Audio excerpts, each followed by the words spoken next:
Welcome to this BEC Podcast. Today, I'm very honored to actually have a coach who will you see much more to for the future, but also I've seen doing a very good job in the past. Dan Magee, welcome. Thanks very much, Rasmus. Dan, I want to start with a small celebration. As we speak right now, today it's not official yet, but on Sunday this week, during the European Championship, you will be awarded with the Coach of the Year 2019. Please let me know and tell me how did it feel when I texted you, letting you know, okay, this award is yours. Yeah, it was a great honour to win that award. When you look at the previous winners, you look at Claudia, you look at Larzer, Kenneth Jonassen and Fernando, it's a great list of names to be along. And they have all done fantastic work and are maybe a little bit further on in their coaching journey than what I am, but 2019 was an amazing year for us, and I was really, really lucky to be part of that team of people, and really fantastic year and European medals and a lot of big things for Ireland that year. Yeah, it was a good year. It's been a while since then now, also of course because of the pandemic, but if you look at it now, then not only 2019 but in general badminton in Ireland, it seems like you're on a good path at the moment. Yeah, for me the big difference is not so much the level of players, things like that. It's the structures that are in place, the fact that we've got our national training centre at home, brand new indoor arena, more coaching staff, more people involved on our HP team, and we're progressing in the right way. And then if you look at the mix of players that we have, experienced players that have done it in the past, showing that they can win medals at European level, young players coming through, and we've got a talent pipeline below that as well that we hope can push through now in the coming years as well. We're recording this at the European Championships in Kiev in late April.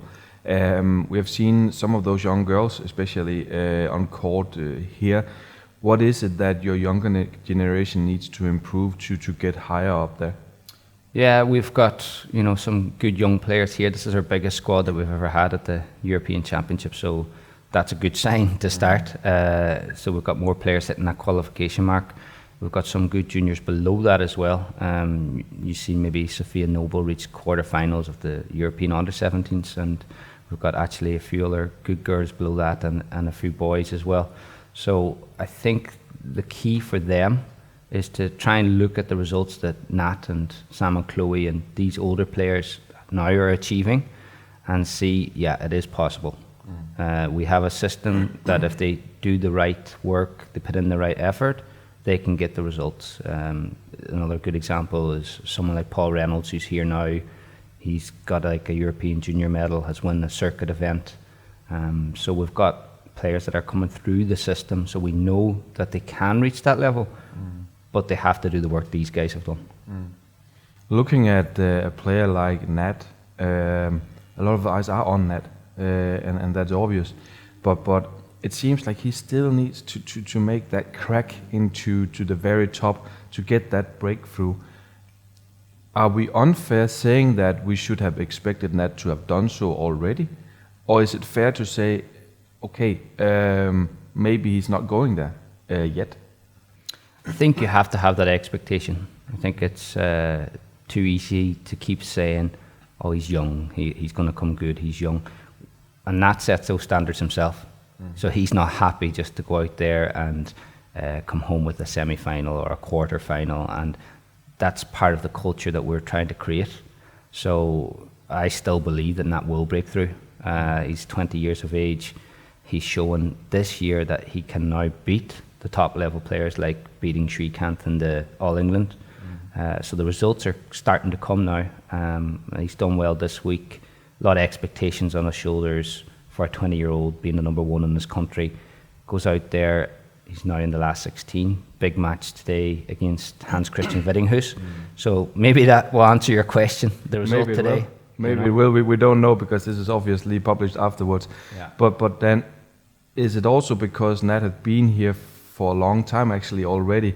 He did well in the under-17, he did well in juniors, and he entered the circuit also at a quite young stage. Is that the reason why people like himself, expect the coaching team, me as a just journalist with other medias as well, are expecting Nat actually to perform better than he's actually capable of?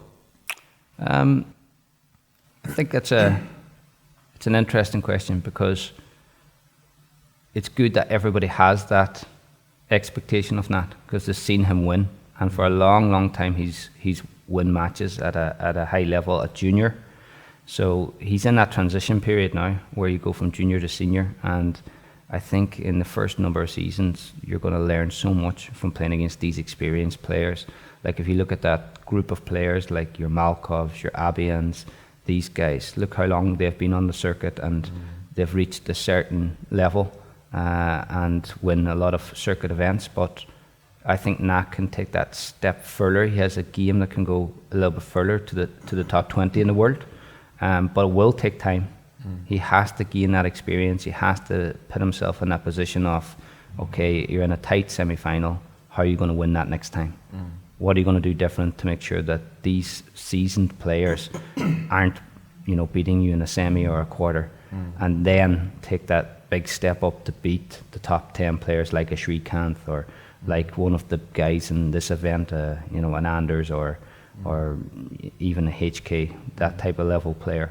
So I feel that it will come, but we just have to be a little bit patient with it.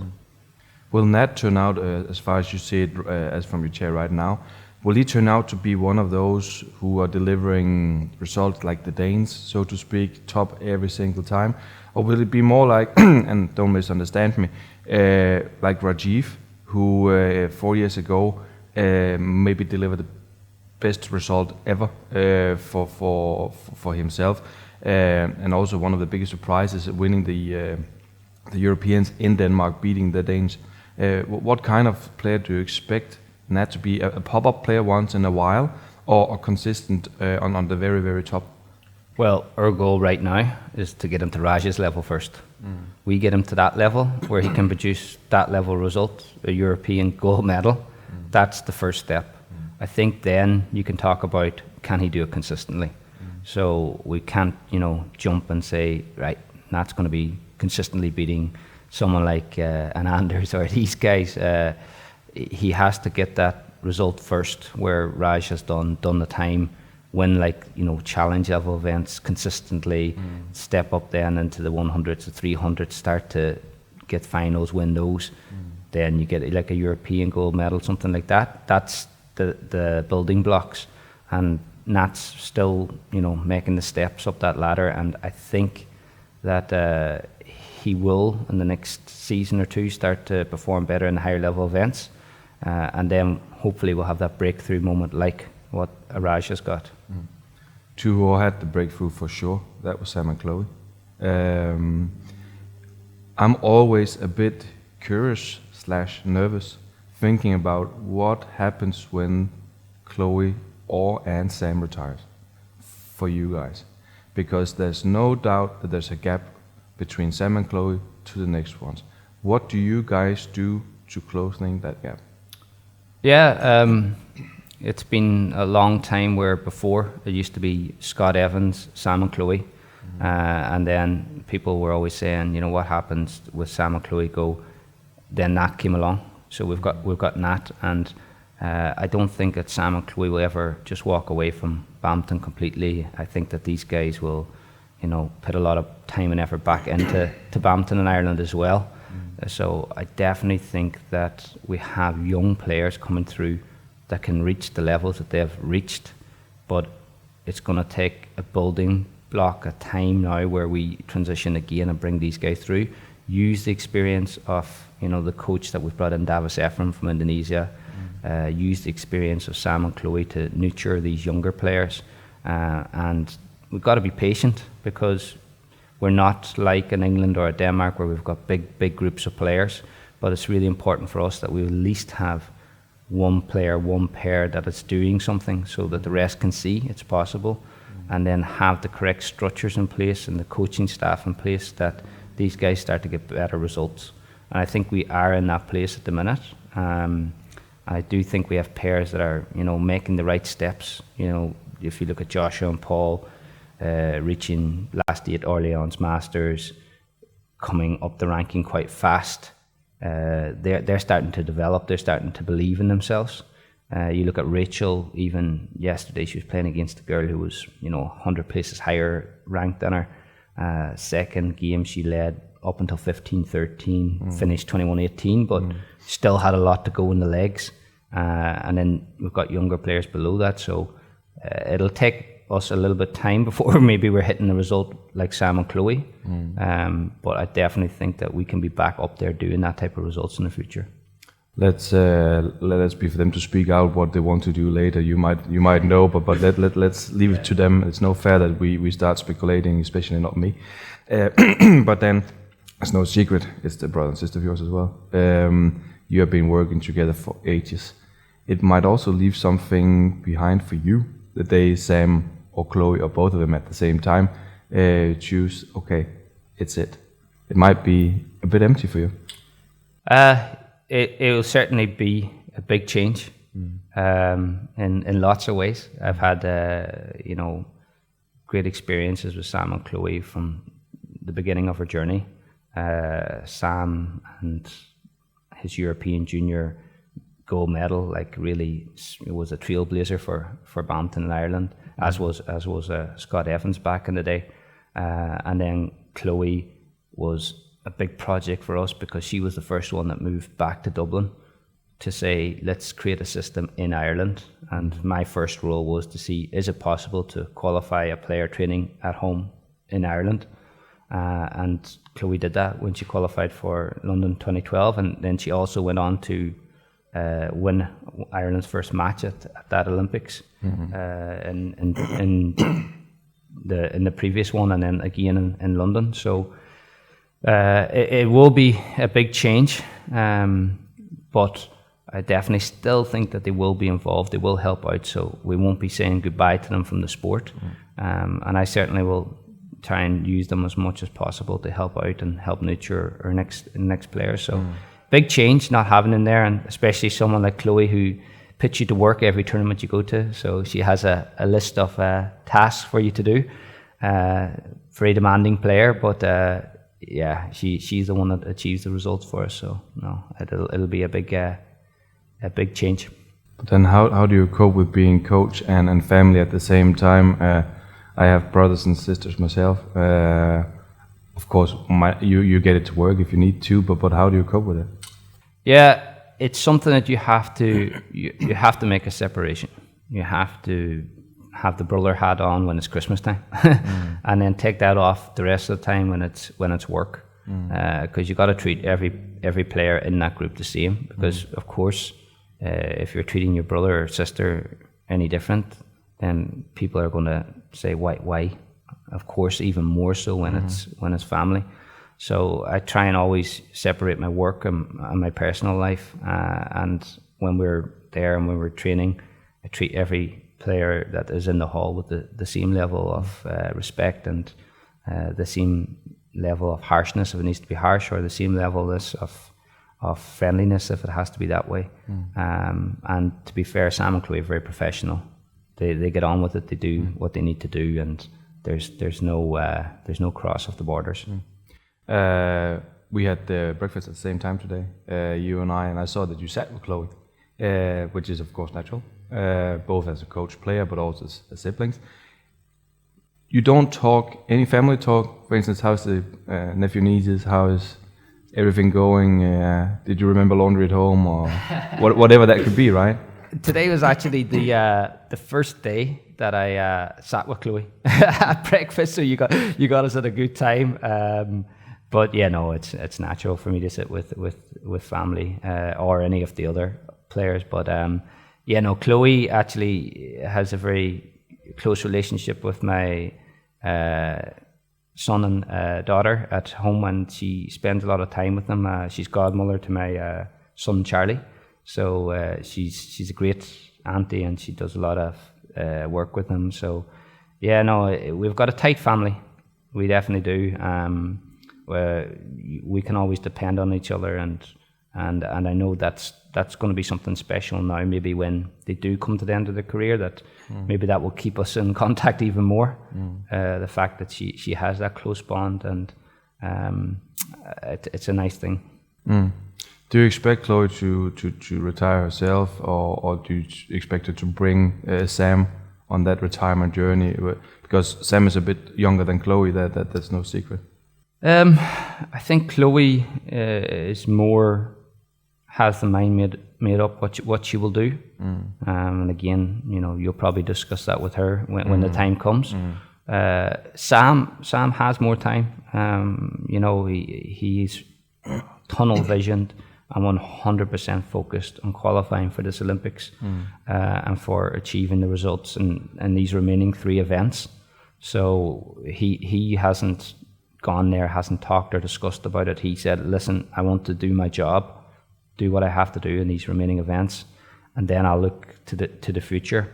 But he certainly, if he decided to go, a year, 2 more years, or push it out 1 more cycle, he could do that. It's just finding who would be the right person for him, and there is ways that we can do that, but he'll have to make his decision first. And I know he will spend a bit of time and he'll make that decision, and if not, we'll be trying to encourage him to stay in the centre to help out, because he is definitely someone that we can draw off his experience. But then this, I totally respect it, and I think it's admirable saying, okay, I'll do my job and then we'll deal with it. But it must also cause some frustration for a coach at some point, saying, okay, I don't know when we hit August, are you in or are you out? Because badminton is not day-to-day planning, it's long-term planning. We had Christo Popov in the other day saying the 2024 Olympics starts tomorrow. And if other guys think like he's doing, which I assume, then it must also cause some frustration as a coach, saying, I don't know if I have my top men's doubles / mixed doubles player in or not when the Olympics are over. Yeah, we have a plan, don't worry.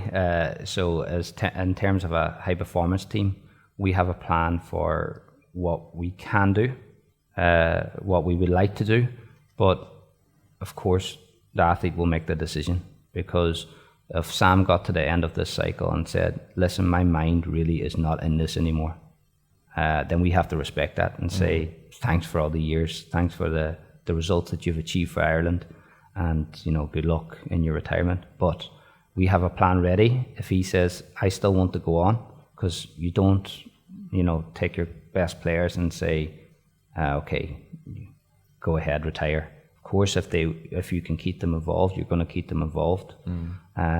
So we do have a plan if Sam would like to continue, but if he decides that his heart isn't in it, his mind isn't in it, then it's better for him to stop. Totally fair. Yeah. 2 minutes left on the clock then. My final question is actually also a bit related to the future, because you said to me the other day, I would be disappointed if we don't go from Kiev with a medal. It's not that long ago where it was nice just for Irish player actually just to attend. How does the future look like? Because you are on this curve right now, right? That is the vision for us going forward, and we're being very clear with everybody that is in our team, that's in our group, that we want to start to achieve European and world success. We're not unrealistic either. We know that we're not in England, or Denmark, or Germany just yet, but that's where we want to get to. We're very clear about that. That's the levels we want to hit. We've got to build that, and now as my role as high performance director, I have to try and look what's missing. If I look at the bigger nations, what's missing? So we've got going from a group of 4 players to 12 players. We need more coaching. We need more coaches in the day-to-day training sessions. You look at the bigger teams, they have the physios with them. You also look at the level of psychology support, these things. My job is now to make sure that these things are in place so that we're pushing on and competing with the bigger nations. And I really believe that we will put those things in place and we will continue to improve. So that's the goal. That's the goal. Thank you for coming, Dan. Time is up. We wish you the best of luck, not only this week, but of course also of getting up there. And thank you very much for watching the Badminton Europe podcast.